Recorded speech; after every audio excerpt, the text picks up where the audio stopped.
souvent le renouveau c'est précédé par quelque chose de chaotique ou de sombre. Pour moi, elle n'intervient souvent qu'à partir du moment où il y a quelque chose de négatif, mais dans le sens de détériorer. Il y a quelque chose qui est en train de se dégrader, voilà. Il y a quelque chose qui est en train de se dégrader, qui poursuit dans sa dégradation, ou qui s'épuise. Alors je sais pas si c'est dans ce sens-là dont tu parlais par rapport au marketing. Case Départ, l'émission trait d'union entre la pop culture et la connaissance de soi. Hello tout le monde, première émission Case Départ en format podcast. Bonjour à tous et à toutes. Salut à vous tous qui nous écoutez, c'est Wallo. Moi c'est Saé. Et c'est toujours Flavien. On n'a pas changé, on a juste changé de format. Et aujourd'hui, la thématique, c'est le renouveau. Du coup, voilà, Case Départ se renouvelle en changeant de format. Moi, j'ai rien préparé. Mais si, Alors, en introduction, je dirais que à chaque fois qu'on choisit une thématique d'émission, alors je sais pas si c'est parce que je mets mon attention dessus, mais j'ai tendance à vachement conscientiser les thématiques et j'ai l'impression du coup de vivre à fond la thématique. Et donc la dernière fois, c'était la colère. J'ai l'impression d'avoir été en colère pendant 1 mois. Et puis Wallo, tu me disais aussi que... Oui, moi, la suite de l'émission sur la colère, effectivement, à peine on avait terminé notre émission, que j'ai été sollicité dans mon entourage proche, on peut dire même la famille, par une situation qui m'a mis hors de moi. Et puis je n'ai eu d'autre choix que d'appliquer ce qu'on disait, en tout cas ce qu'on a recommandé à la fin de notre émission, à savoir... que j'avais pas d'autre choix que d'exprimer ma colère, au moins à travers les mots, en disant ce qui allait pas dans la situation qui ne me convenait pas. Et attention, on a un petit souci de micro technique là.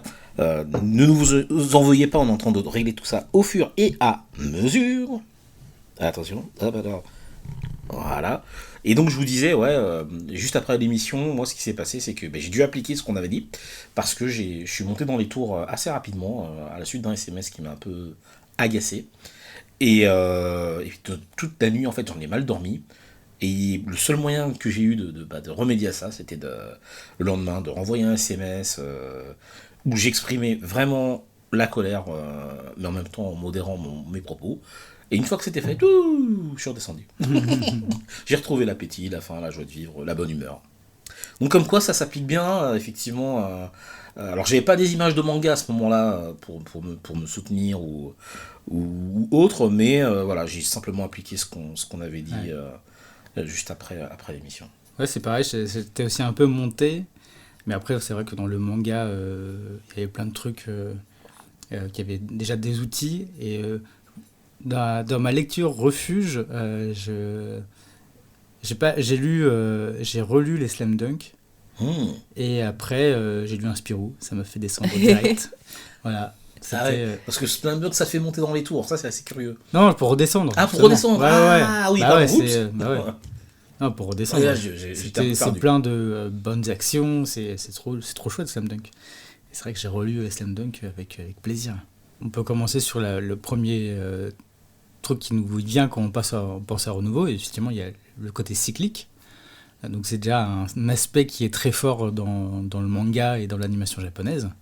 De toute façon, tout est en arc, tout est très cyclique. Et à chaque fin d'arc, il doit se passer quelque chose pour qu'il y ait un renouveau sur le héros, sur l'histoire. C'est comme ça que, de toute façon, narrativement parlant... Oui, c'est ça. C'est un renouveau déjà narratif, quoi. Ouais. Sinon, ton histoire elle se finit et puis tu crées une nouvelle série. Bah oui. Et c'est pour ça aussi que certaines séries ne prennent pas, parce qu'il n'y a pas de... Enfin, justement, l'auteur n'arrive pas à amener sa patte pour faire en sorte d'accrocher le lecteur. Et on voit plein de séries en 2 tomes, 3 tomes, où en fait ça se finit complètement à un arc, ou même un anime en 12 épisodes, où Ah oui, donc là, excuse-moi, sans vouloir te couper, Flavien, là tu parles du renouveau même au niveau de l'éditorial. Ouais. Il n'y a pas de renouveau même dans... il y avait, là, ce temps-ci, on arrive quand même à un point dans l'industrie où l'isekai a bien fait son temps. Il y en a beaucoup. Et la nouvelle génération arrive avec des thèmes beaucoup plus noirs et différents. On reprend par exemple Jujutsu Kaisen, Chainsaw Man, Demon Slayer. Et là, les d'autres titres aussi qui vont sortir, qui sont aussi un peu marqués, Dan, qui est aussi dedans. Voilà. Après, il y a d'autres titres qui arrivent aussi, qui sont un peu plus dark et moins enfantins, qui arrivent aussi. Donc, on voit que chez les éditeurs, il y a un côté plus adulte qui arrive, et que les enfants peuvent voir la noirceur sur Jujutsu Kaisen. C'est pas gentil, ce qui se passe. Ah ouais, non, c'est pas vraiment enfantin, mais en même temps, moi, j'avais été frappée par des réponses de pré-ados dans une séance de dédicace où je discutais avec des jeunes qui étaient venus et ils avaient quoi, 10 ans, un truc comme ça, c'est même pas pré-ado, c'est encore enfant. Bah oui. Et ils lisaient L'attaque des Titans. Bah ouais. Et du coup, moi j'étais là, mais c'est pas pour les enfants. Donc, c'est la daronne qui parle, tu vois. Oui, bien sûr. Mais ouais, moi, mon fils à 10 ans, je me dis, à 10 ans, je ferais lire L'attaque des Titans, moi. Du coup, bon, voilà. C'est aussi l'évolution, en lien avec l'évolution du monde. Si on prend une image un peu plus large. Ou de notre époque, ouais. Ouais, les thématiques, l'espèce de... j'allais dire l'anxiété écologique, mais ouais, toutes les problématiques actuelles. Je pense qu'elle se retrouve forcément dans les histoires et dans l'ambiance des mangas qui sont créés. Mais ouais, au niveau des histoires en elles-mêmes, j'ai pas forcément, comme Wallo, j'ai pas forcément d'idée précise d'une histoire qui va parler de renouveau, mais au niveau éditorial, par exemple, chez Shonen Jump, je sais que The Promised Neverland, ça a été une œuvre assez marquante, parce qu'elle était en décalage avec leurs habitudes, en fait. Et c'est vrai que chez Shonen Jump, ils ont une manière de travailler les œuvres hyper codifiée. Genre, il faut que le premier chapitre, ce soit comme ci, comme ça, comme ça. Et limite, c'est une recette de cuisine. C'est vraiment très précis. Et du coup, avec The Promised Neverland, ils gardaient certaines règles, mais ça emmenait ailleurs. Et du coup, ils exploraient ça. Et j'avais discuté avec les 2 rédacteurs en chef concernés par cette œuvre-là, dans le cadre du concours sur lequel je suis membre du jury. Et c'était hyper intéressant de discuter avec eux à cette période-là, parce que le bouquin n'était pas encore sorti. Et du coup, il commençait à être publié sur Shonen Jump Plus. Et c'était le rédacteur en chef de Shonen Jump Plus qui disait « Celui-là, j'y crois ». Et du coup, il disait c'est quelque chose d'un peu différent. Et à cette même période, il regardait comment se comportaient d'autres œuvres un peu différentes. Donc de toute façon, éditorialement, il y a peut-être des cycles aussi, mais en tout cas, il y a un besoin de renouveau. Et du coup, ça me fait passer à un autre concept que j'ai découvert dans ma formation de développement personnel, c'est qu'il y avait un des formateurs qui nous a dit, en marketing par exemple, mais pas que, aussi dans le développement personnel, il y a des saisons, genre hiver, printemps, été, automne, ou dans ce sens-là ou dans un autre, mais voilà. Et du coup, moi, ça me revient régulièrement en tête, déjà par rapport à ma propre vie, mais c'est vrai qu'en marketing, par exemple, il nous avait dit, un produit, il va super bien marcher, mais au bout d'un moment, il faut de la nouveauté, il faut le changer un peu, il faut l'adapter. Et il nous avait cité Apple, par exemple, les produits Apple pour illustrer, mais c'est vrai que si un produit se renouvelle pas, au niveau des ventes, ça va retomber et la société va devoir faire un effort supplémentaire en R&D pour se relancer, quoi. R&D, recherche et développement, c'est ouais. Ça. Okay. Et du coup, en fait, le renouveau, il apparaît partout. Et du coup, au niveau du manga, des histoires dans le manga, on peut se dire, où est-ce qu'on le met, le renouveau ? Tu vois, là, on parlait beaucoup au niveau des éditoriales. Ouais. Mais alors au niveau des histoires, où est-ce qu'on va se placer? Est-ce qu'on se place au niveau du héros? Est-ce qu'on se place au niveau de la narration? Est-ce qu'on se place au niveau ça peut être un renouveau dans la manière de raconter une histoire, ça peut être l'histoire en elle-même. Donc voilà, là encore, j'ai pas d'exemples qui me viennent immédiatement, mais aussi vu qu'on est aussi dans l'évolution, parce que les renouveaux c'est aussi une question d'évolution de l'éditorial. Il y a aussi les changements des mœurs qui apparaissent de plus en plus dans les titres, qui n'avaient pas. Enfin, c'est normal, hein, c'est une évolution. Donc c'est marrant de voir comment c'est pris en compte de plus en plus. Tu dis en plus par les Japonais qui sont quand même un peu en retard sur certains trucs, quoi. Mais en tout cas, ça se traduit bien dans les nouvelles œuvres qui arrivent, qui sont où l'héroïne, c'est pas un faire-valoir. C'est vraiment une personne qui est là, qui est pas en aide au héros.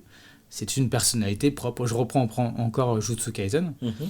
Nobara, elle a une personnalité propre qui n'est pas une aide au héros. Pas comme dans My Hero où les filles elles sont un peu. C'est sur de l'aide au héros, quoi. De l'aide au héros. Donc ouais, dans Jujutsu. Sur du faire valoir. On est sur du faire valoir. Même dans Demon Slayer. La Nezuko, c'est pas un faire-valoir, c'est un personnage à part entière. Donc il y a des changements qui s'opèrent, et même dans les titres qui arrivent. Je reprends Dan Dan Dan qui va faire un carton parce qu'il est. Ah ouais, carrément, t'annonces qu'il va faire un carton. Ah non, mais parce qu'en fait, sur l'application Shonen Jump Plus, chaque semaine, chaque chapitre est juste une claque graphique, et même d'histoire. C'était un des mecs qui travaillait avec Fujimoto, celui qui a fait Chainsaw Man. Je crois que je me suis trompé dans son nom. Mais hop, il est juste là. Ouais, c'est ça, c'est Fujimoto. Tatsuki Fujimoto, qui a fait Chainsaw Man, et après qui est aussi un des précurseurs en tout cas de la nouvelle génération. Et c'est un de ses assistants qui a fait ce manga, et que chaque chapitre, l'histoire de base de Dan Dan Dan, elle est débile, c'est un jeune lycéen qui cherche, qui adore tout ce qui est ovni, et il rencontre la belle du lycée qui croit aux fantômes, et elle, lui, parle pas trop, elle, c'est la belle du lycée, donc tout le monde lui parle, et elle s'intéresse aussi à ce petit gars qui lui parle pas. Et se rend compte qu'elle ne croit pas aux ovnis et lui ne croit pas aux fantômes. Et elle se dit, attends, moi je vais te montrer. Elle dit, attends, moi je vais te montrer un truc où il y a un fantôme. Et il fait, moi je vais te montrer un truc où il y a un ovni. Et au fur et à mesure de l'histoire, les histoires commencent comme ça, et ils vont visiter un truc où il y a un fantôme. Et lui se fait capturer par des aliens. Donc elle est obligée, elle, d'y croire. Et les aliens lui volent ses boules. Et ils volent ses boules. D'accord, voilà, okay. Ils volent ses boules. Et donc ils doivent partir à la recherche de ces boules. Et voilà le début de l'histoire. Voilà. Okay. Et c'est le début de l'histoire. Et ça fait des situations abracadabrantesques qui se mêlent avec le surnaturel, et puis avec les extraterrestres. Et chaque chapitre est un régal visuel, et en même temps, c'est délirant, c'est injurieux, il s'injure tout le temps. Et en même temps, c'est beau, c'est hyper bien gratté. Donc c'est sûr que ça fera un carton quand ça va sortir. Oh, ok, bon, alors là, tu m'as quasiment convaincu d'au moins y jeter un œil, parce que je suis assez curieux. Ouais, moi j'avais déjà été... je l'ai pas lu, mais on m'avait fortement... Kamel, mon conjoint, avait fortement insisté pour que je le lise. Donc voilà, j'attends la sortie papier, j'investirai dans le papier. J'en profite, vu que de toute façon on est en live, on est entre soi, quoi. Je vais en montrer à Wallo, comme ça on va avoir sa réaction tout de suite sur ça, quoi. Je vais juste te montrer le dernier chapitre qui est sorti. qui est accessible. Donc c'est Crunchyroll qui a la licence, qui va la licence. Droit d'exploitation. Bon, elle est pas, enfin, ils sont pas encore annoncés, mais bon, on sait que c'est eux qui donc. Et voilà, je te laisse juste bouger un peu de droite à gauche, de voir. Alors Crunchyroll Kazé qui est devenu Crunchyroll maintenant, juste pour information. Oui. Donc voilà, graphiquement c'est quand même... c'est bien, c'est péchu quand même. C'est péchu, le découpage est assez incroyable, et assez novateur aussi dans ce découpage. Ah non, c'est très bon, c'est très bon. Bah ouais, c'est... en fait c'est un peu l'école de Chainsaw Man qui était aussi très cinématographique. Et le code du manga qui était cinéma redevient de plus en plus cinématographique, avec des plans, des travelling, de page en page. Et à la lecture numérique, ça passe, et on sait qu'à la lecture papier, ça sera encore mieux. Au contrario de The Promised Neverland, par exemple. C'est vrai que en fait, justement, on parle de renouveau. Le numérique joue un rôle important dans le renouveau éditorial, ou en tout cas dans les questionnements éditoriaux à avoir sur comment on fait un manga qui se lit bien sur les deux supports, parce que faut pas non plus que sur un téléphone portable ça pique les yeux et que du coup les gens lisent pas, et puis il faut pas non plus que ce soit trop vide et que sur papier les gens trouvent ça vide. Donc je pense que c'est intéressant à explorer pour les éditeurs, mais du coup moi je veux bien voir les planches aussi. Tu veux voir les planches aussi? Ça c'est le dernier chapitre, ça te spoil pas trop de ouf, mais c'est quand même, tu peux retourner aussi le téléphone pour voir les planches en horizontal. Donc ouais, c'est assez surprenant. Pour des personnes qui lisent pas trop le manga, j'avoue, je leur ai montré un peu les planches. Non mais graphiquement, c'est vrai que c'est graphiquement, tout le monde fait ok, petite claque dans la tête, et il fait ça toutes les semaines. Ça tabasse bien, quoi. Ouais. Et c'est après, le scénario est assez bluffant, parce qu'au début, tu dis, il fait voler des boules, donc tu dis, c'est complètement débile. Et on sent que c'est bien barré quand même. Et c'est ultra barré. Ah ouais. C'est très très barré. Ouais, là tu me l'as vendu, j'avoue. Oh, d'accord. Bon, je vais pas te... oups, Dan, ouais. Et il y a d'autres titres aussi qui sont aussi assez foufou aussi chez Kodansha aussi qui vont arriver. Donc, donc en fait, ce qui est assez amusant, enfin dans ce que j'entends, entre le fait que même si j'ai pas j'ai pas eu de titre en tant que tel à proposer, il y a un renouveau en plus en ce moment dans l'édition manga en tant que tel, quoi. Parce que moi j'avoue que par rapport à ça, j'étais un petit peu arrivé enfin après c'est peut-être l'âge qui veut ça, j'ai plus de je trouve plus vraiment de choses qui m'émoustillent, et puis peut-être que c'est générationnel ou que j'ai vraiment besoin d'autres lectures.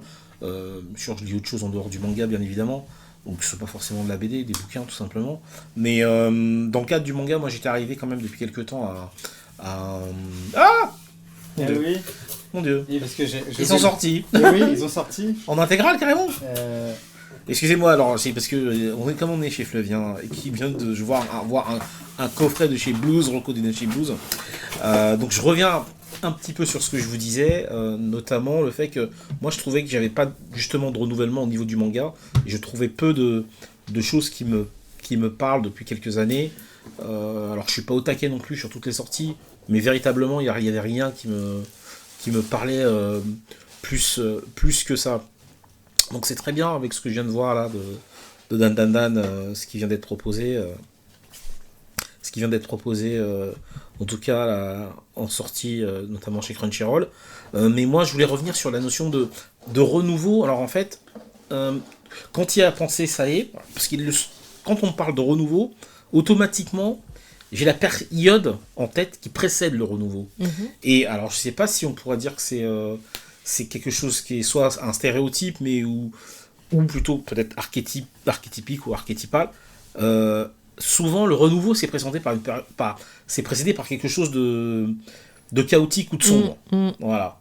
Et moi, je l'ai vu dans ma vie, justement. C'est pourquoi la question de renouveau, pour moi, elle n'intervient souvent qu'à partir du moment où il y a quelque chose de...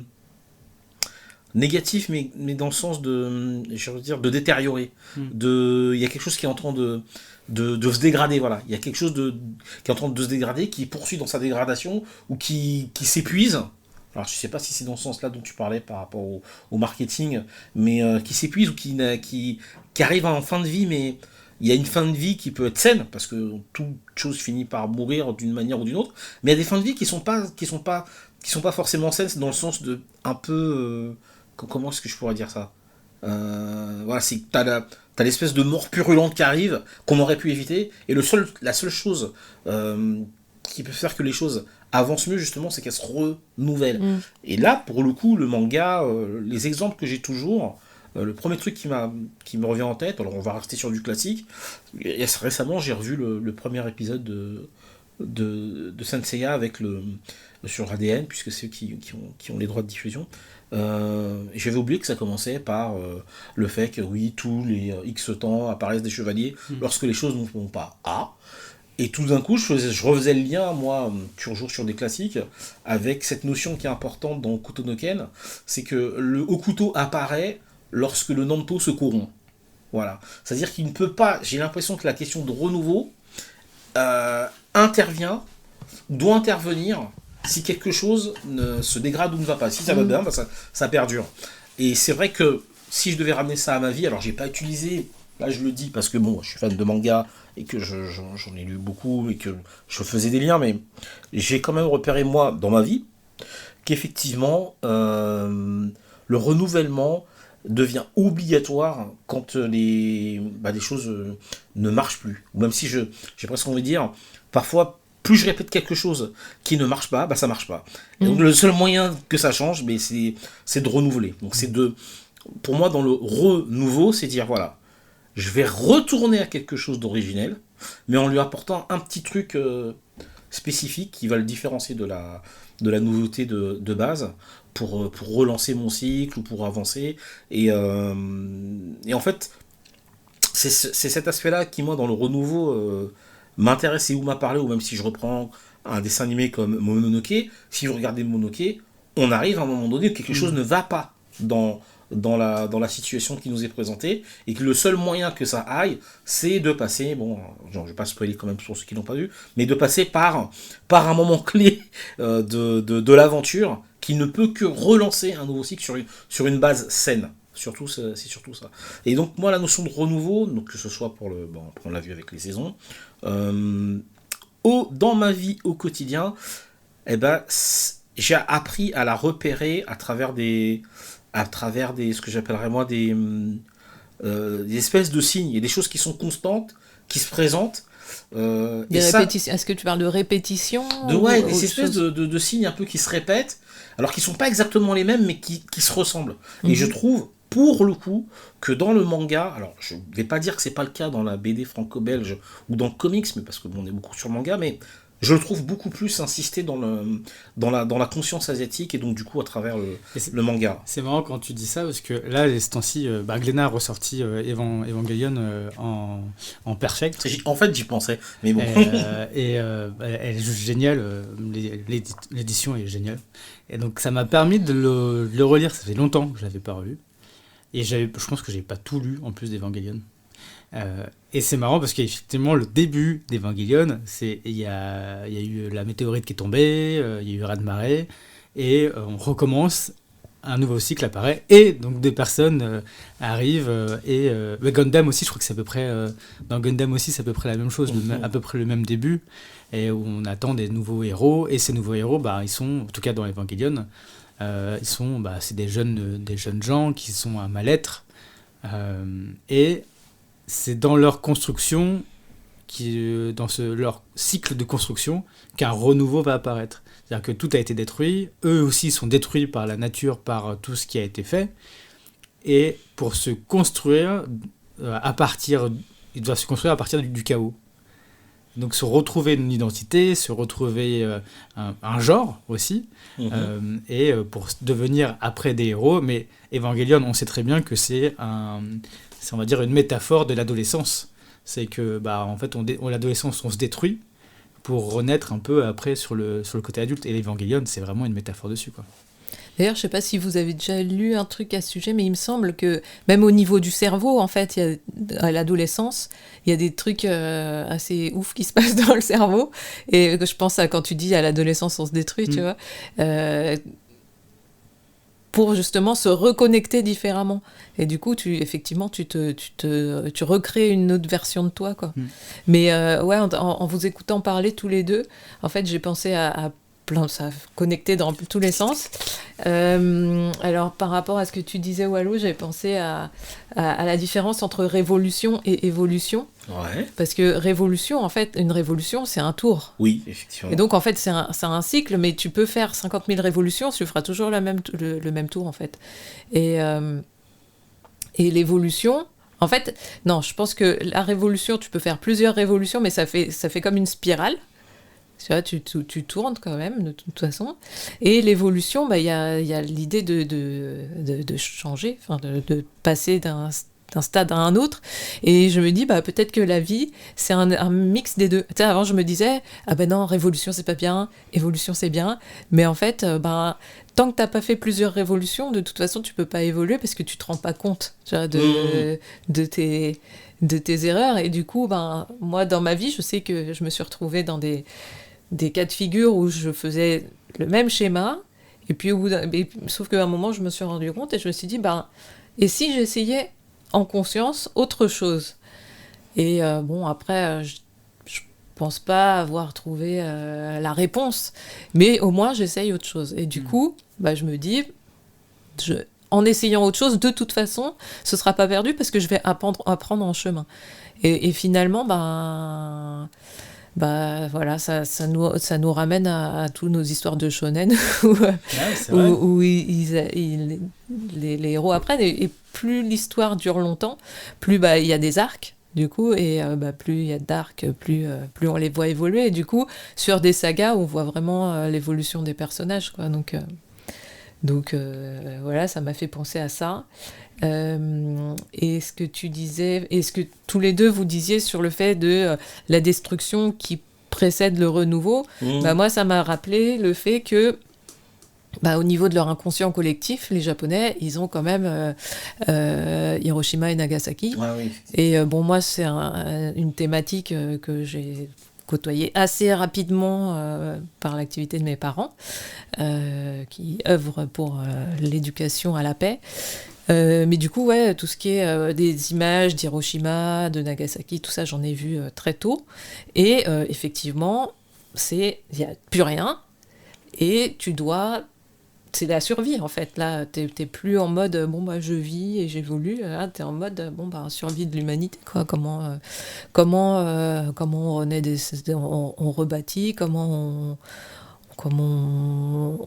on continue à vivre, à évoluer sur quelque chose qui a été réduit à néant, quoi. Donc, comme je pense que vraiment au niveau de l'inconscient collectif, même si les gens ils se disent pas, ah bah tiens, je vais utiliser notre passé de la Seconde Guerre mondiale pour créer une histoire, en fait c'est un truc qui est en toile de fond, quoi. Et du coup, ben, je pense que ça inspire les mangaka pour créer des histoires post-apo ou sur à partir de thématiques où il n'y a plus rien.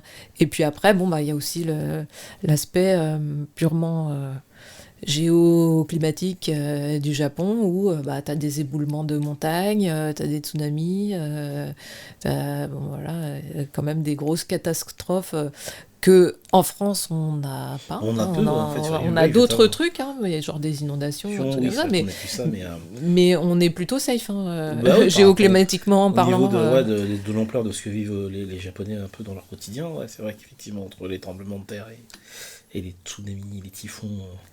Et les éboulements de montagne aussi. Moi, ça m'a. Et les éruptions volcaniques aussi. C'est des trucs, en fait, j'en avais pas conscience jusqu'à ce que je vois un jour, je sais plus où on était avec mes parents, on était en vacances au Japon. Et puis, il y avait une éruption de volcan, je crois, sur une île. Et je crois que c'était Miyajima, je crois. Je sais pas si c'était là qu'on était ou si c'était là qu'il y avait le volcan ou quoi. Mais, Miyajima qui est à côté de Hiroshima. Enfin, c'est une petite île. Très loin, quoi.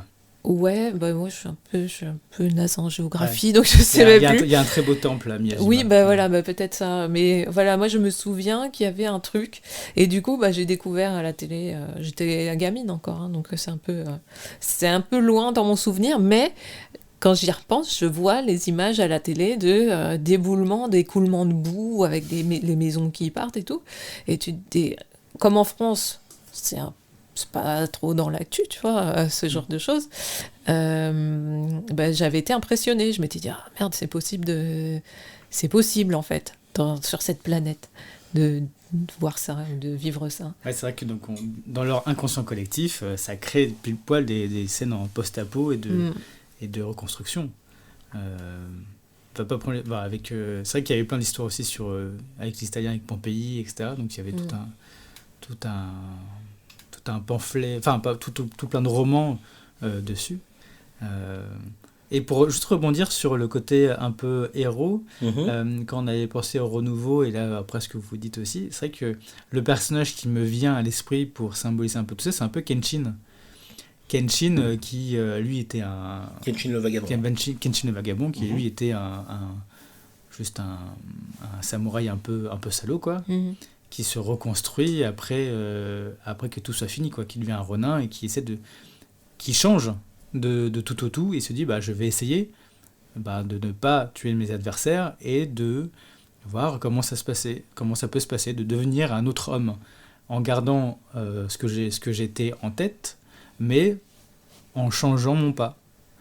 Et c'est ça que je trouve ça intéressant dans Kenshin, qui un peu ce que tu disais, c'est que on garde ce qu'on a fait en nous, on a subi, on a vécu des choses, et quelle est la prochaine étape ? Est-ce que je reste ce que je suis, ou est-ce que je fais un pas de côté et j'essaie de le faire ? Et dans Kenshin, la plupart des protagonistes, c'est un peu ça, ils ont fait tous un pas de côté pour essayer de devenir ce qu'ils ont envie d'être au plus profond d'eux, ou de chercher ce qu'ils ont en eux, après là on vient sur le côté shonen, de chercher un peu ce qu'ils sont par rapport aux autres, grâce à l'amitié, le pouvoir de l'amitié, le combat, etc., de trouver leur voie. Mais Kenshin, vu qu'il lui est déjà fort, il sait ce qu'il est, il fait juste le pas de côté, en ne tuant pas les gens, et en disant, en étant le plus gentil possible, en aidant les gens, en ayant une force, parce que lui, il n'a rien à prouver. Il a juste à se prouver lui-même qu'il est possible d'être une bonne personne. Et c'est vrai que sur Kenshin, pour moi, c'est vraiment l'archétype de ce renouveau au niveau caractériel, quoi. Alors, par rapport au niveau, alors je dirais pas moi caractériel, mais le renouveau à travers les persos, il y a deux choses qui me reviennent à l'esprit, dans l'impact qu'elles ont pu avoir carrément au niveau de la société en France. On va apprendre, je pourrais pas parler vraiment de renouveau à cette époque-là, mais quand Jeanne et Serge est sorti, l'impact de Jeanne et Serge a été simplement une augmentation des inscriptions dans les clubs de volley. Pareil pour à notre époque dans les années 90. Olivier Tom, on était quand même une culture de foot, donc ça a joué. Je pense que ça a joué, mais c'était déjà installé. Par contre, la GRS avec Cynthia ou le rythme d'avis pour les années 90, donc les anciens ça va leur parler. Pour les plus jeunes, désolé. Mais ça a eu aussi un impact, c'est-à-dire qu'on a eu comme ça tout d'un coup, je ne veux même pas parler de renouveau, mais du sang neuf, donc simplement parce que des enfants, enfin les enfants qu'on était ou les adolescents qu'on était, voyaient ces dessins animés à la télévision et ont eu tout simplement envie de s'inscrire, qui pour le volleyball, d'autres pour la GRS. Et en fait, il y a le phénomène, et c'est là où je trouve que le lien avec le renouveau est assez marquant et frappant, parce que je l'ai compris, j'ai vu ce renouveau-là se produire au début des années 2000 en France, mais dans un autre, on va dire, jeu de sport cérébral, qui était le Go, avec Icaro no Go. En fait, ce qui s'est passé, c'est qu'il existait déjà des clubs de Go en France, voilà. Moi, le jeu, j'en avais entendu parler, parce que j'avais joué une fois avec un gars, mais je ne savais pas qu'il y avait un club, une fédération. Et dans l'histoire d'Icaro no Go, pour le coup, donc je rappelle pour ceux qui ne connaissent pas, c'est un manga qui est axé sur le jeu de Go, qui, pour faire très simple, une sorte de jeu d'échecs chinois, d'origine chinoise, si je ne dis pas de bêtises, est très prisé au Japon, en Chine, en Corée en tout cas. où on a des joueurs européens de très haut niveau également. Et donc l'histoire raconte celle d'un enfant qui découvre un goban, donc un plateau de jeu de Go, à l'intérieur duquel s'échappe, on va dire, un esprit, un photone qui est Sai. Et l'aspect renouveau que j'ai trouvé très intéressant par rapport au thème qu'on évoque, c'est qu'on a le renouveau déjà d'un sport qui n'est pas connu, en tout cas, ou très peu connu en France, qui va déclencher un nombre d'inscriptions incroyable, puisque moi-même, je m'y suis mis à cette époque-là, j'y avais déjà joué, mais j'avais été tellement dégoûté d'une partie de jeu que j'avais fait avec un gars et avec un pote, et je lui dis, ouais, bon, c'est intéressant ce jeu-là, mais le gars s'était moqué de moi, m'avait battu à plat de couture, ouais, j'étais débutant, mais en même temps, je débute, bon, voilà. Alors en réaction à chaud, j'avais mis le jeu de Go de côté, mais je l'ai redécouvert plus tard, et grâce à Icaro no Go, ça m'a permis de l'apprécier différemment. Mais j'avais rencontré des joueurs, des gens qui jouent en club, et qui avaient observé ça. Ils disaient, ouais, mais c'est vrai que depuis Icaro no Go, nous on connaissait pas cette bande dessinée japonaise, et on a constaté, on n'a pas compris au départ ce qui se passait, pourquoi tout d'un coup on avait plein de joueurs, alors nous on était contents, et au fur et à mesure on nous a parlé ouais, mais c'est à cause de Icaro no Go, etc. Donc le côté renouveau, pour moi il joue et à l'intérieur du manga et de ce qui se passe en France. Ouais, parce que dans le manga, on a un renouveau dans le style de jeu, c'est-à-dire qu'on a un joueur qui est incarné par Sai, et qui est un fantôme qui avait un jeu à l'ancienne, et qui découvre que le jeu auquel il ne joue plus, puisque de toute façon lui est décédé, a évolué dans son style de jeu. Et ce que je trouve très intéressant dans l'aspect renouveau, c'est qu'on a un joueur d'une ancienne époque qui avait déjà un très bon niveau, mais qui se trouve confronté à des joueurs d'une autre époque, avec des manières de jouer, donc de vivre, parce que le jeu de Go, c'est pas simplement le fait de jouer, c'est aussi la façon dont tu le vis, l'intention que tu poses dedans, et pour ceux qui sont à la recherche du coup divin, tel que c'est présenté dans le manga, ce que j'ai trouvé très intéressant dans l'aspect renouveau, c'est comment Sai, lui, vivait le Go, comment il le voit, il le transmet donc à Hikaru, et comment cette jeune génération le joue, en fait. Et qu'est-ce que eux vont apporter, finalement, à ce jeu-là, qui n'existait pas à l'époque de Sai, et qui n'existe pas forcément dans l'époque où nous, on les observe évoluer. C'est cet aspect-là, en tout cas, moi, qui m'a marqué en me disant, putain, merde, mais ce jeu-là, mais il est génial. Enfin, c'est un jeu qui va au-delà du simple jeu, comme du simple affrontement comme j'avais avec les échecs. Ou pour moi, le jeu d'échecs, c'est vraiment un affrontement entre deux esprits. Et dans le jeu de Go, pour moi, il y avait un côté, c'est pas juste on s'affronte, il y a quelque chose de complémentaire dans la façon de jouer, ou dans le rapport entre les joueurs et la perception en fait du jeu. Voilà. C'est la première fois dans le renouveau que moi j'ai pu vivre à ce moment-là, c'est dire tiens, un jeu de société peut en plus m'amener à des notions de développement personnel. J'ai plus eu ça avec le jeu de Go, sur des questionnements internes que je pouvais me poser, parce que alors peut-être que c'est l'effet du manga, où par moment poser une pièce, et je tremblais quoi, juste de poser ma pièce, ma pierre, pardon, on dit pas pièce dans le jeu de Go, mais c'est des pierres, de poser la pierre sur le goban à un endroit où je sais pas ce qui va se passer, parce que tu jouais ta vie. C'est ouais, voilà, j'ai ce côté là dans le jeu de Go, j'ai plus ressenti cet enjeu de, je joue pas juste ma vie, je joue en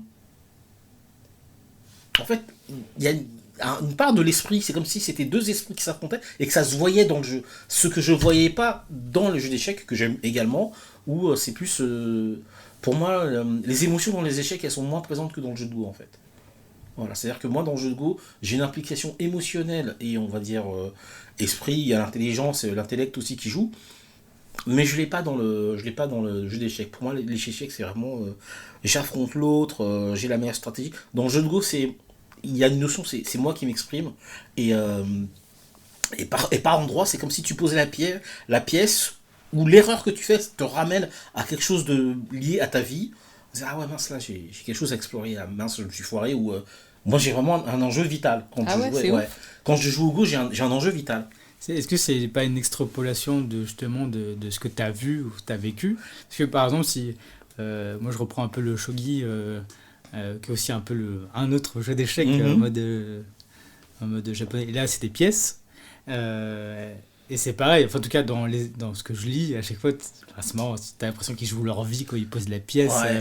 Mais je pense que dans tous les cas, c'est une expression de la volonté quand tu poses quelque chose à cet endroit-là et qui doit être là.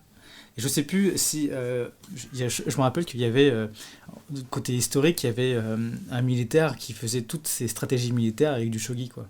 Et, un peu comme fait Shikamaru dans Naruto. Le père de Shikamaru qui apprend les stratégies, et en fait c'est tiré d'une histoire vraie où un militaire en fait il faisait toutes ses stratégies avec les pièces de shogi. Donc c'est l'art de la guerre, quoi. Ouais, l'art de la guerre. Pouvoir transmettre ça sur les pièces, après c'est comme ça que sont nés aussi les échecs, hein, et le Go. C'est que à la base c'était utilisé pour faire des stratégies, et ensuite après c'est devenu des jeux pour tout le monde, et c'est devenu ludique. Et maintenant les gens sont capables d'être stratèges et de savoir lire en l'autre et de pouvoir mettre sa vie sur un plateau. Ce qu'on reprend aussi un peu dans l'impro théâtre. Dans l'impro théâtre, t'as un peu ça, c'est quand t'arrives sur scène, tu sais pas forcément où tu te places, mais tu sais que là où tu es placé, où là tu vas dire ce que tu as envie de dire, en tout cas ton personnage a envie de dire, c'est que c'est totalement volontaire. C'est que tu mets t'essayes en tout cas de mettre tout ton être dans cette perception qui est cet espace vital que ton personnage veut, où il veut aller, et pour pouvoir exprimer. Ce que tu as aussi en théâtre, mais qui est plus codifié, mais en impro, c'est totalement ton être et ton personnage qui arrive et qui dit je veux mettre à cet endroit-là, et je mets ma vie à cet endroit-là pour pouvoir dire quelque chose. Et vu que je suis en danger tout le temps, vu que c'est de l'impro, chaque parole que tu vas dire est censée toucher dans tous les cas. Soit du rire, ou soit provoquer une émotion, mais en tout cas toucher l'autre, ton partenaire, toi, et puis le public, quoi. Ce que reprend un peu ce que tu dis sur le Go, quoi. Sur le Go, ouais, effectivement, mais moi c'est comme ça que la question du renouveau, quand maintenant que j'y repensais, quand j'ai eu le fait de jouer de lire Ikadon no Go et ensuite de jouer au Go, moi j'ai vu qu'il y avait un renouveau de ta perception, de ton implication peut-être. Moi, alors je dirais par rapport au jeu, mais aussi le jeu de Go en tant que tel, parce qu'en fait, alors ça c'est mon côté où je pousse un peu plus loin. En fait, le jeu de Go en France, il arrive dans les années 70 quasiment. Mais c'est pas un jeu de sport cérébral qui est plébiscité plus que ça. Celui qui ressort le plus, on va te parler des dames éventuellement, mais sinon c'est le jeu d'échecs qui est dominant. Et là tout d'un coup, t'as ce jeu asiatique qui revient sur le devant de la scène. Alors après ça s'est peut-être amusé avec la disparition du manga, je sais pas où, ou si les nouvelles générations ont moins perduré. Après je sais pas si la fédération française de Go a surfé sur la vague, ou on a juste profité et puis ça s'est écroulé ensuite. Mais j'ai pu le voir. En fait ce qui était amusant, c'était de voir vraiment dans les clubs, quand j'ai rencontré des dirigeants de clubs, j'étais du côté c'était le club de Cachan, dans le 94, dans le Val-de-Marne, où j'étais parti m'inscrire, où j'avais juste fait une partie, où ils avaient évalué mon niveau, parce que sur un Goban à 9 cases, je crois, pour voir un petit peu ce que je maîtrisais ou pas, mais de voir que eux avaient ressenti ça. Et donc pour moi, il y a un renouveau par rapport à ce jeu-là, et que je trouve, moi, personnellement, génial et très utile, notamment même dans le domaine du développement personnel, puisque je sais que certaines personnes l'utilisent pour accompagner ou coacher, notamment comme d'autres le font avec le poker. En parlant de ça, peut-être que je me trompe, là je suis en train de chercher en même temps. Il y a le manga qui s'appelle March Comes Like a Lion. Et justement, le héros, il joue au Go et c'est totalement du développement personnel. March Comes Like a Lion. Je suis preneur.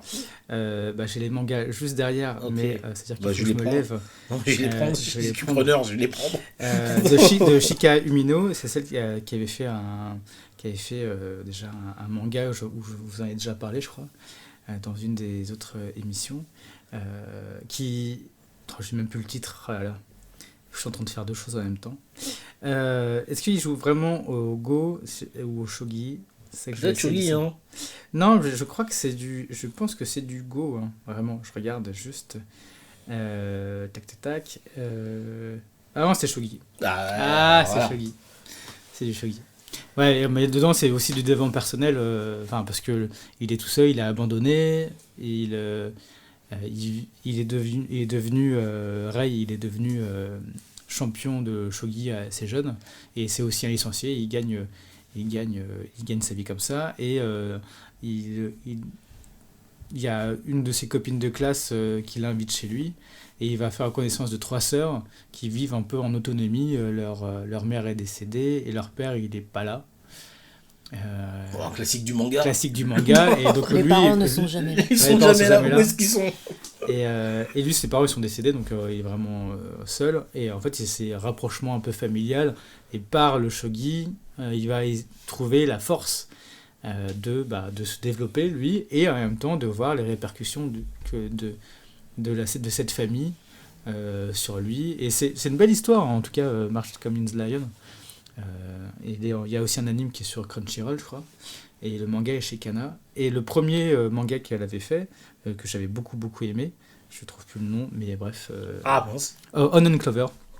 Onion Clover, et j'en avais parlé parce que c'était un des personnages dedans, je crois que je m'étais énervé contre lui, je crois que c'était oui, tu nous l'avais évoqué, effectivement. En fait, parce qu'en fait, il me ressemblait trop, et après, il fait même un trip vélo, ce que j'ai fait après. Voilà, donc, c'est intéressant, ces moments de vie, et de se dire, je peux faire quelque chose, et apparaître sous un nouveau jour.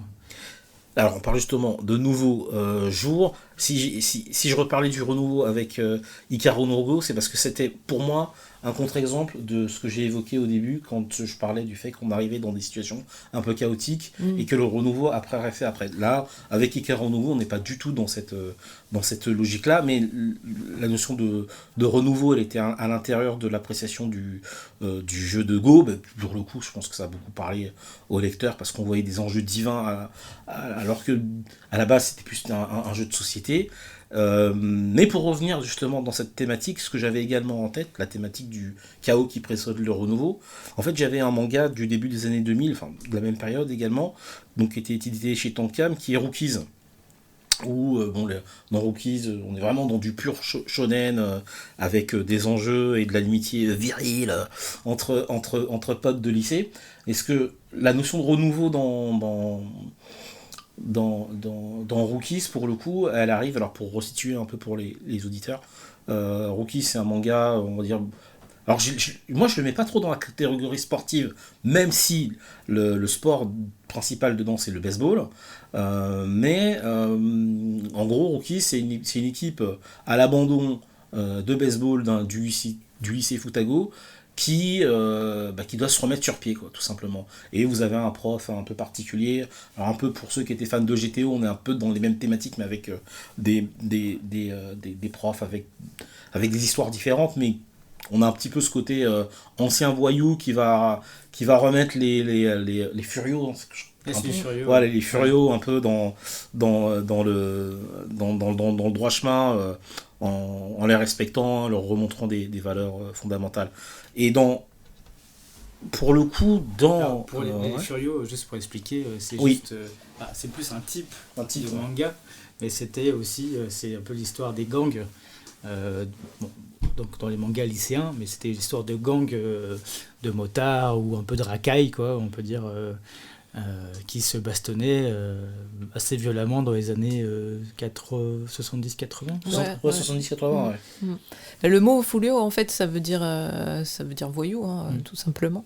Et après, ça s'est codifié au fur et à mesure, et je pense aussi que alors, attends, juste avant que tu continues, ça s'est codifié dans la société japonaise ou ça s'est codifié aussi dans le manga ? C'est ce que j'allais dire, en fait. Pardon. Non, je pense que les deux sont liés, hein.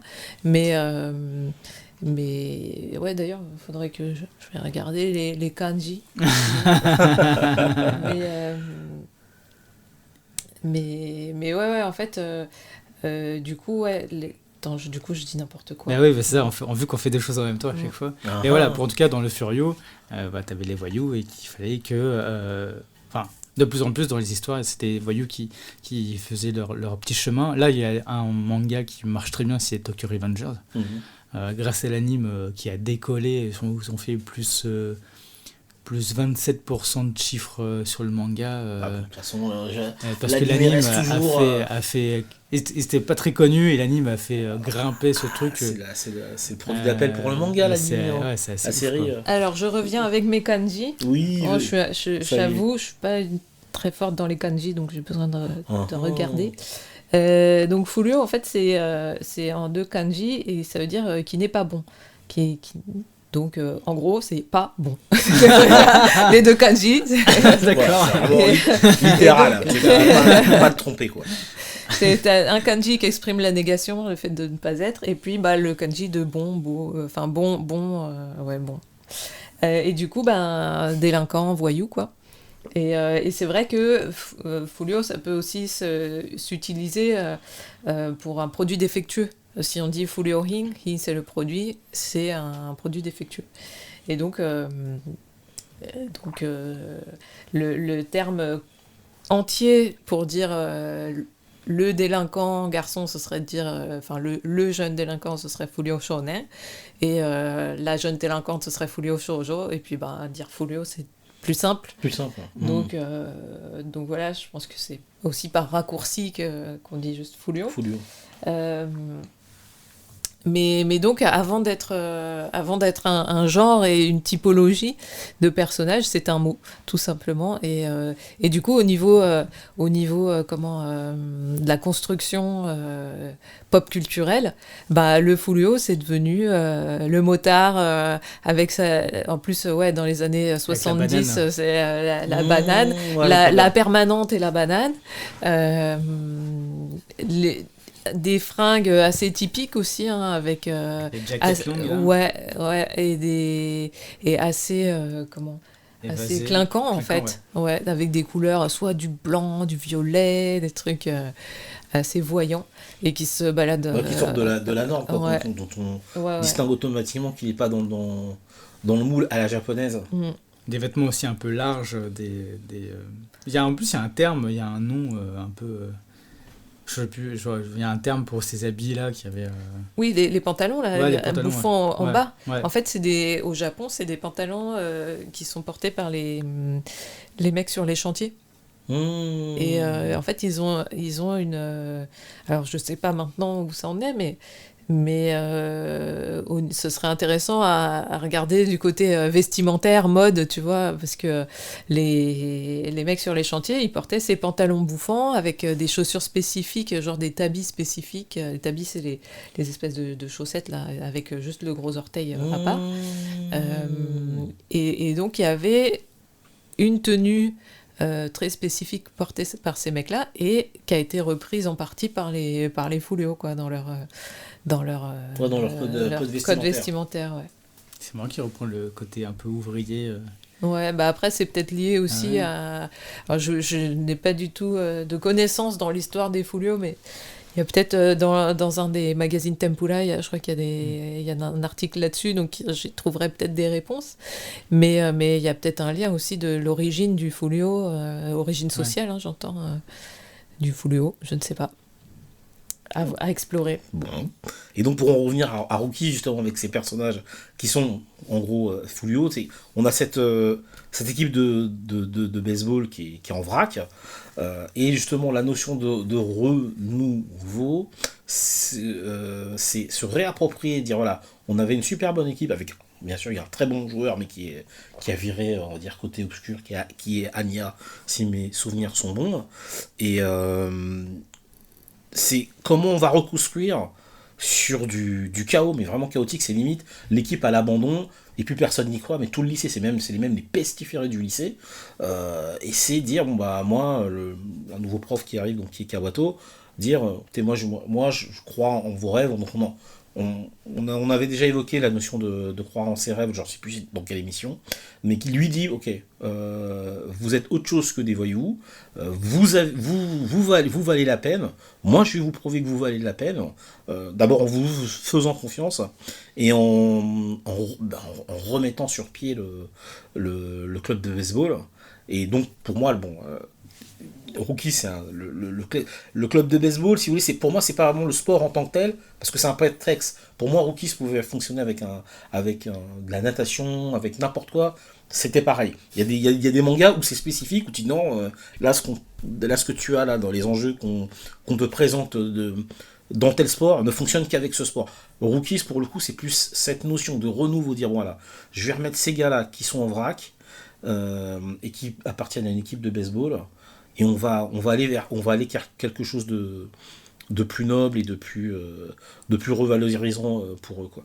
Donc dans les exemples que j'avais pas tout de suite identifié tout à l'heure quand je parlais en début d'émission, il y avait ces deux-là. Donc non, mais je pense que en fait, même si tu vois, en se disant bon, le renouveau dans le manga, sur le moment, tu sais, on sèche un peu, bah, je pense qu'en y réfléchissant, on peut trouver plein de trucs. Hein. Non, il y a vraiment...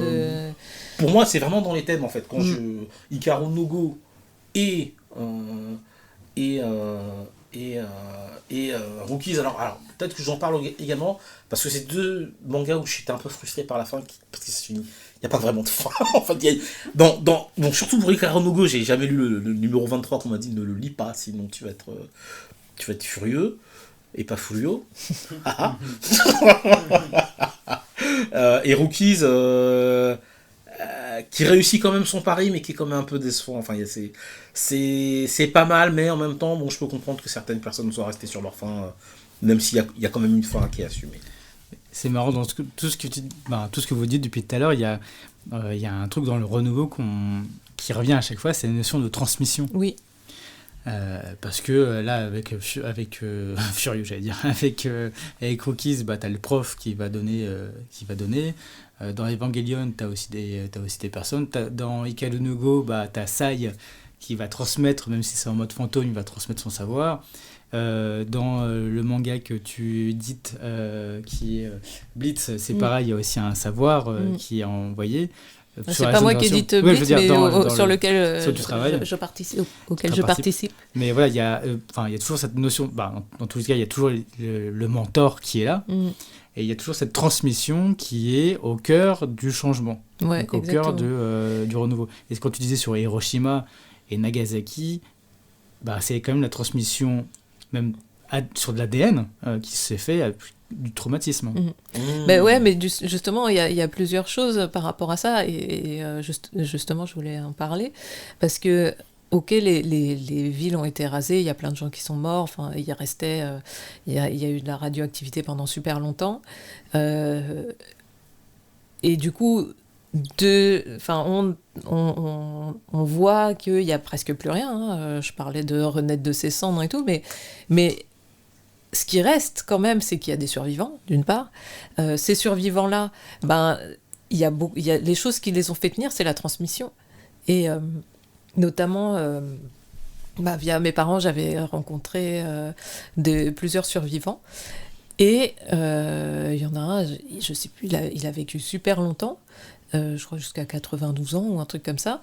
Mais son truc, il était médecin, et son truc, c'était vraiment de transmettre ce qu'il a vécu, transmettre ce que c'est la radiation. Et en fait, il se retrouvait dans un rôle, dans une mission, en fait, qui était plus forte que tout, quoi, et du coup, qui leur donnait de l'énergie pour enseigner, pour transmettre, pour le renouveau, dans le but de ne pas recommencer les mêmes erreurs, ne pas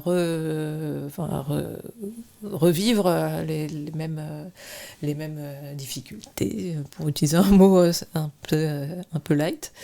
Mais en fait, voilà, ça c'est au niveau Japon, mais je pense qu'il y a plein de gens comme ça au niveau pour plein de guerres qui ont envie de transmettre pour que justement ce truc-là ne reviennent pas. Et du coup, le renouveau, il y a une partie de... d'ailleurs, t'en parlais tout à l'heure, Wallo, de repartir sur des bases acquises, existantes, et changer un truc. Du coup, ça veut dire on reprend des ingrédients, et juste on change un truc, ou on le regarde différemment, ou on aborde la problématique d'une autre manière... Et du coup, il y a l'idée de sublimer aussi. Tu vois, t'en parlais avec l'équipe, l'équipe de baseball. C'est un truc, je pense qu'on peut le retrouver dans plusieurs mangas de sport, où soit t'as une équipe, soit t'as une personne qui est pas dans à son top, on va dire. Et là, il y a une personne qui y croit en elle. Donc en fait, le renouveau, je pense qu'il y a les ingrédients. Je sais pas si je réfléchis en même temps, donc c'est peut-être dans tous les sens. Donc les ingrédients, c'est ce côté transmission. On reprend des ingrédients pour construire, et un élément qui y croit et qui va engrainer les autres et qui va apporter une force, une énergie en fait, qui va permettre de développer, quoi. Si on reprend le Slam Dunk, c'est totalement ça. Il y a la transmission sur Sakuragi qui arrive, qui connaît rien au basket, et puis la transmission mine de rien de Hanzai qui est là, et de son rival et de toute l'équipe, et qui va insuffler un vent nouveau à toute l'équipe. Donc c'est vrai qu'il y a ce truc là aussi qui est, en tout cas dans le manga de sport, qui est assez manifeste sur la construction et comment est-ce qu'on peut faire évoluer, comment on peut évoluer en étant tous ensemble. Et pour reprendre aussi ce que tu disais sur les événements un peu traumatiques, dans les événements qui sont passés plus récemment, avec le Bataclan par exemple, pendant les attentats, ceux qui sont sortis en tout cas traumatisés d'avoir été dedans et d'avoir vécu tout ce qu'il y a, ils ont une fureur de vivre, en tout cas les artistes que j'ai interviewés et que j'ai rencontrés, ils ont une fureur de vivre, une fureur de transmettre, et la plupart, même qui ne sont pas forcément artistes ou autres, ils ont à cœur de transmettre, de ne pas répéter aussi ces erreurs. Tu te dis que l'humain est quand même bizarre de se dire il faut que je subisse quelque chose de traumatique pour pouvoir me dire il ne faut pas que ça recommence. Ce qu'on voit aussi dans la littérature, ce qu'on voit souvent. Il y a un dernier temps, on parlait justement des livres de l'époque des années 70-80. Je suis tombé sur un quid de l'époque, et sur l'écologie, par exemple, c'était déjà marqué. Ouais, dans les années 70-80, il y avait déjà plein de choses qui étaient dites, des warnings. Ouais. Et donc et là tu te dis c'est que quand tu subis quelque chose de traumatique, là le Covid aussi c'est traumatique, et c'est que maintenant que les gens disent il faut se réveiller, alors que les événements ils avancent dans leur temps, ils existent, mais le déclenchement humain n'est seulement que quand tu as un choc. Oui. Et ce qu'on s'y est vraiment montré aussi dans toutes les littératures, et là particulièrement dans le manga parce que c'est autre sujet, mais c'est quand même à chaque fois je pense que ça me touche de voir ça à chaque fois, de dire c'est ballot. C'est vraiment c'est Wallo. C'est Wallo. Petite plaisanterie de mon cru. Vas-y. Mais je pense que ça me touche à chaque fois de dire on est con quand même. Quand tu dis ça te touche, c'est quoi? C'est ça te touche dans le manga, ou ça te touche de constater que c'est toujours par un choc que le déclencheur, la prise de conscience... Ça me touche toujours que c'est par un choc. Le manga me montre une vérité sociétale, et que c'est inhérent, mais je pense que ça me touche encore plus de le lire, de le relire, de le voir. De le constater. De le constater. Je reprends là Ranking of King, j'en ai déjà parlé, mais le changement il intervient, en tout cas pour Bojji, pour l'entourage de Bojji, que quand Bojji a un traumatisme. Et tu dis, mais c'est même, là le mot c'est clairvoyant pour tout le monde. Et c'est que quand Bojji arrive quelque chose, que tout le monde fait il a un potentiel, ouais. Sauf que le potentiel, dès le début, il est latent, il est là, il existe. C'est dans chaque humain, il y a un potentiel, mais qu'on ne voit pas.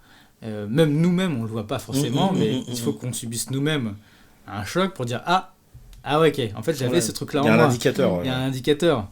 Et c'est très shonen-like, hein, c'est très... même dans les shoujo, c'est pareil, il y a toujours un événement traumatique qui va faire que la fille va faire « Ah, en fait, il n'est pas ce que... c'est vraiment un bâtard. » Mais voilà, c'est très... Enfin, voilà. Je pense que ça me touche de le vivre, de le voir et de l'entendre. Voilà. C'est un truc qui est inhérent, mais voilà, je sais pas trop, à part la transmission, je pense que l'éducation doit aussi aider à comprendre et vers quoi on doit tendre. Ce qui n'est pas forcément le cas. Ce qui n'est pas évident. C'est pas culturellement parlant, surtout en France. Je pense que c'est pas d'actualité, ou genre je dirais avec un peu plus de nuances, ce n'est plus d'actualité. Ça l'a peut-être été à une époque où perso j'ai pas connu. Mais je l'ai plus retrouvé moi entre guillemets dans l'éducation à l'africaine à la maison sur la sensibilité à certaines choses. Parce que pour moi c'est une affaire de sensibilité avant d'arriver au côté choc. Mais bon. Quand on prend l'émotion, qui est souvent le résidu d'une expérience, le truc dont tu te souviens le plus que les signaux que tu as eu avant, c'est le choc émotionnel qui fait que attends, merde, là ça prend conscience parce que ça fait bugger la machine, tiens, mais là il y a un truc à capter. Et c'est vrai, comme tu dis Flavien, que c'est souvent, je sais pas ce qu'on va dire, pour moi je dirais choc, mais c'est presque traumatique, voire faut que, pas toujours, mais la notion de danger de mort soit activée, quoi. C'est plus comme ça que en fait, derrière le danger de deuil, de mort, il y a le deuil. De faire, on a parlé dans l'émission sur le deuil, mais de faire le deuil, c'est ça revient dans ce que tu dis, danger de mort. Donc on arrive sur quelque chose où il y a une impasse et peut-être une mort spirituelle, voilà, dans tous les cas. Et après, il faut faire le deuil de ça. Et après, il faut réavancer pour bouger, quoi. Ah non, je passe. Mais c'est ça, c'est vraiment le danger de mort, quoi. Ouais, bon, enfin, moi, c'est ce que... Alors, récemment, il y a, pour relayer ça à nos vies, puisqu'on parle de casse départ et on parle souvent du manga de nos vies, moi, je sais que récemment, ce qui a changé, sans arriver au choc, alors il y a eu le choc, et en fait, c'est l'apprentissage, c'est dire, en ce qui me concerne, c'est j'ai pas envie d'arriver au choc, j'ai pas envie d'arriver au clash où c'est bon.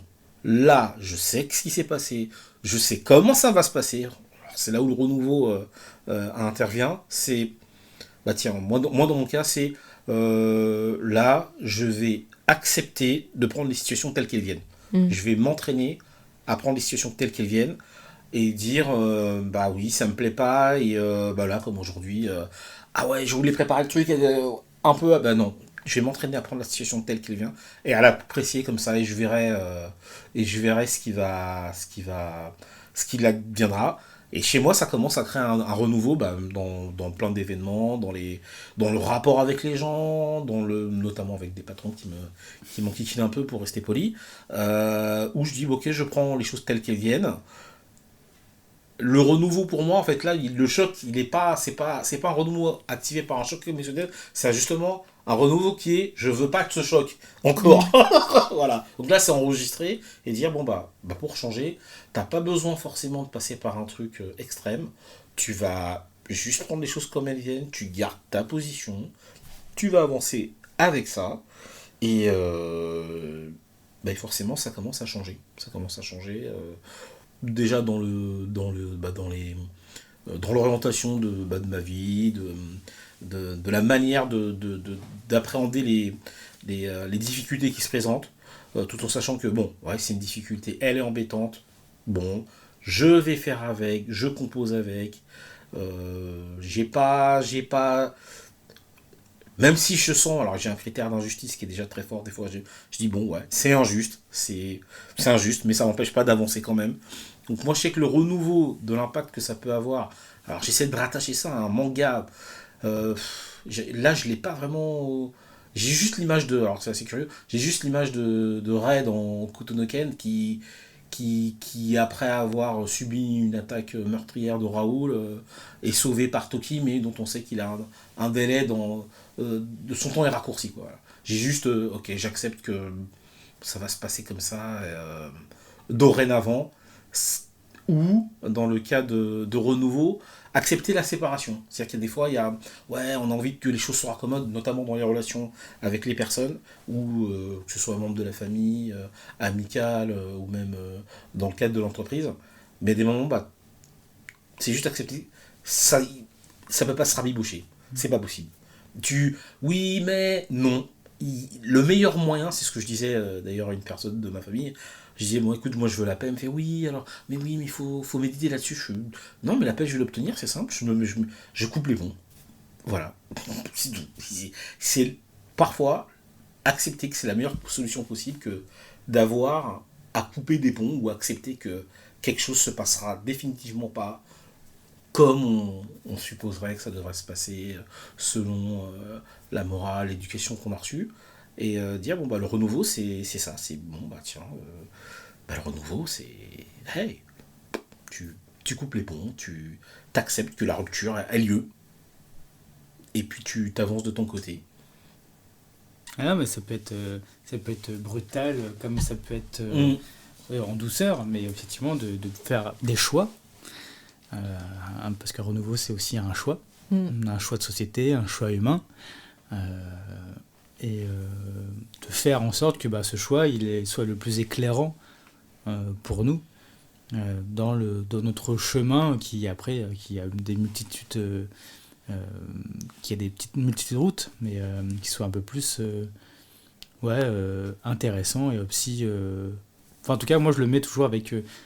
Vu qu'on arrive un peu vers la fin, moi je mets toujours ce renouveau sur le côté d'improvisation, d'accepter en fait ce qui se passe à chaque fois et donc d'improviser à chaque fois et de se dire que on va voir ce qui se passe, je suis là à ce moment-là parce que c'est comme ça, il n'y a pas de hasard et j'accepte les choix qui sont faits, mes choix, les choix des autres, même si des fois ça peut me toucher, de voir qu'est-ce que ça travaille en moi. Et aussi de dire, qu'est-ce que je peux mettre en place pour pouvoir, est-ce que je fais un pas de côté, est-ce que je reste dans cette ligne, etc. Donc, une histoire de choix, et de choix assez rapide, puisque vu que je reste dans ce côté impro, le choix, c'est quelle est ma première idée à ce moment-là. Ma première idée, c'est celle-là. Donc, si elle vient en premier, c'est que c'est la bonne. Ouais, il y a un côté intuitif aussi. C'est pas évident de mettre en place comme mode de pensée, c'est-à-dire que c'est la première, c'est la bonne. C'est vrai que là c'est de l'entraînement via l'impro, c'est que maintenant c'est la première idée, c'est la bonne. Ouais. Donc il y a plus de trucs. J'ai fait un casting rapidement, j'ai fait un casting hier pour un spectacle. On passait en solo, mais on avait un thème et on passait chacun notre tour. Donc moi, ça dépendait de l'ordre, mais ceux qui passent en premier, c'était instinctif, et les autres avaient le temps de cogiter, de passer. Quoi. Et moi je me suis dit non, je vais pas cogiter, je vais juste regarder, respecter le moment présent, et quand je vais monter sur scène, c'est là que je vais donner le truc, quoi. Avec ses défauts et aussi ses qualités, mais en même temps, moi, ça m'a pas permis de stresser sur quelque chose, de pas me dire attends, il faut que je raconte ça, il faut que je fasse ça, et de pas voir ce qui se passe devant moi, parce que ce qui se passe devant moi était vraiment cool. Et donc là, j'ai profité, j'ai avancé, et c'était de solo, donc pendant 2-3 minutes, tu joues tout seul. Et là, j'ai fait le truc, et puis ça a avancé dans mon histoire. Des fois, ça marchait, des fois, ça marchait pas. Mais c'est comme dans la vie. De toute façon, il faut mieux expérimenter et savoir en fait ce que tu as envie de faire sur le moment que de se dire attends, et après que tu arrives et tu as oublié tout ce que tu dois faire, quoi. Ouais. Je suis très d'accord avec ça, et je me dis aussi... En fait, moi, dans le développement personnel, il y a 2 choses qui m'ont beaucoup aidée. La première, c'est de se dire on ne sait pas ce qu'on ne sait pas. C'est-à-dire que... quand on est dans le présent, en fait, le futur, il peut se dérouler de plein de façons différentes. Et alors, bien sûr, on peut consulter des gens qui vont nous dire il peut t'arriver, il peut, de plus en plus peut. Avant, c'était il va. Maintenant, de plus en plus, c'est il peut t'arriver ça. Donc, en fait, ça veut dire, si tu continues tel que tu es maintenant, il y a de fortes chances que tu t'attires ça. Avec d'autres mots. Mais à partir de là, pour moi, c'est comme si on te disait la météo, tu vois, genre on dit probablement peut pleuvoir. Ok, est-ce que là tu décides si tu sors avec un parapluie ou pas? Je prends un truc volontairement facile à comprendre. Mais donc voilà, l'idée de me dire, quand mon esprit part trop dans « Ah, mais si je fais ça », genre me projeter sur des trucs trop compliqués, je me dis « Non, mais on sait pas ce qu'on sait pas ». Par contre, ce que je peux savoir, c'est ce que je veux. Donc, ça, tout ce qui se passe à l'intérieur de moi, ça, je peux le savoir. J'y ai accès plus facilement. Et du coup, bon, bah, ça m'a enlevé un peu de trop de réflexion. Donc ça m'a fait du bien. Et pour relier au manga, ce que je trouve intéressant dans les mangas, c'est que on peut avoir les réflexions des personnages, donc on peut se retrouver dedans, on peut se dire « Ah tiens, celui-là, il se projette trop ». C'est vrai. Ou pas. Et souvent, les héros de shonen sont beaucoup dans le présent. Ou alors, ils ont un but très précis, mais ils ne se prennent pas la tête sur comment ils vont le faire. Et l'autre chose, c'est se dire qu'il n'y a pas de hasard et qu'il y a des cadeaux cachés. Donc, c'est-à-dire que, par exemple, moi, ce matin, en arrivant ici, bon, j'ai perdu mon portefeuille hier, donc j'étais pas très bien lunée. Mais, au fond de moi, je sais que il y a peut-être, ça va peut-être déboucher sur quelque chose. Peut-être des prises de conscience, peut-être en cherchant, j'ai découvert des choses. Donc, voilà, je prends ce qu'il y a à prendre en termes d'apprentissage, et puis après, dans la vie matérielle, je gère le truc. Mais, voilà, ça permet d'avoir moins de stress et de se dire, voilà, je gère ce renouveau-là, comment je le gère, quoi. Voilà. Et je pense que c'est sur ces bons conseils qu'on va se quitter pour cette première session en mode podcast. Très bien, très bien. Merci à vous deux. Merci à vous deux. Merci à nous trois. À nous trois. Et puis à la prochaine. À la prochaine à nos nouveaux auditeurs. Ouais, merci encore de nous écouter. Et puis mettez plein de commentaires aussi en dessous.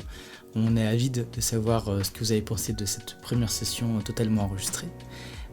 Sans commentaires, sans Twitch, etc. Donc on va voir comment ça fonctionne. Voilà, et si vous avez des suggestions aussi de thématiques dont vous aimeriez oui, bien sûr, qu'on si parle ou parler avec nous et tout ça, n'hésitez pas, c'est toujours bienvenu. Merci à vous. Merci, à bientôt. À bientôt. Ciao, ciao.